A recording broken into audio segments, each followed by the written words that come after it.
அனைத்து தமிழ் மக்களுக்கும் அன்பான வணக்கங்கள். இன்னைக்கு பார்த்தீங்கன்னா சோகமான ஒரு நிகழ்வு. பார்த்தீங்கன்னா முன்னாள் நடிகருமான, முன்னாள் எதிர்க்கட்சி தலைவருமான, தற்போதைய தேமுதிக தலைவருமான விஜயகாந்த் அவர்கள் இன்று மண்ணுலகை விட்டு விண்ணுலகம் அடைந்தார்.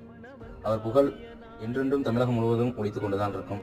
அவர் திரைப்படத்துறையிலும் சரி, அரசியலும் சரி, எவ்வித பாரபட்சமும் இல்லாமல் மக்களுக்காக சில பல கருத்துக்களை கூற வேண்டும், மக்களுக்காக உழைக்க வேண்டும்ங்கிற ஒரு நல்லெண்ணத்துல தான் அரசியல்லையும் சரி, சினிமாலையும் இருந்தார்.